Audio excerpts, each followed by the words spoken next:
ఓం శ్రీమాత్రే నమః. ఈ గుడి కృష్ణా జిల్లాలోని మోపిదేవి గ్రామంలో వెలసి ఉన్న శ్రీ సుబ్రహ్మణ్యేశ్వర స్వామి టెంపుల్ అండి. ఇది మేమైతే ఈ టెంపుల్కి వచ్చాము. నైట్ అందరూ ఇక్కడ 9:30 10 అవ్వగానే అందరూ ఇక్కడ పడుకుంటారండి. మేము కూడా ఇక్కడ పడుకొని పొద్దున్నే తెల్లవారుజామున లేసి మేము తీసుకున్న రూములకి వెళ్ళి స్నానాలు చేసేసి రెడీ అయ్యామండి గుడికి వెళ్ళటానికి. మేము దర్శనం కోసం అందరం వెళ్ళటానికి సిద్ధంగా ఉన్నాము. ఇక్కడ పుట్టెంట్రుకలు, అన్నప్రసన్న, చెవులు కుట్టడం ఇలాంటివి ఎక్కువ జరుగుతుంటాయి. ఈ గుడి ప్రత్యేకత ఏంటంటే స్వామివారు మనకి స్వయంభూ లింగంగా కనిపిస్తారు.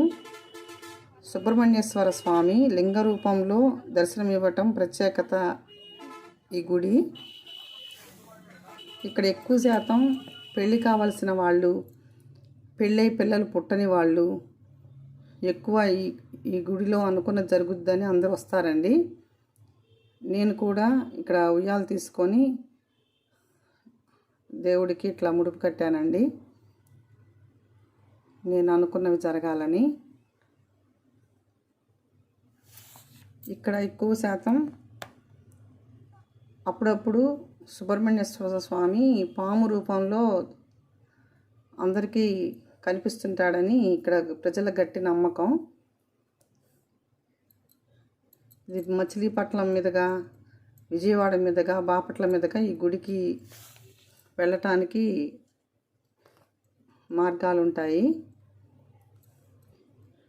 మీరు గనక ఎప్పుడు వెళ్ళకున్నట్టయితే ఒకసారి వెళ్ళి చూడండి, చాలా బాగుంటుందండి టెంపుల్. నా వీడియోస్ కనుక మీకు నచ్చినట్లయితే లైక్ చేయండి, షేర్ చేయండి, సబ్స్క్రైబ్ చేయండి. థ్యాంక్ యూ అండి.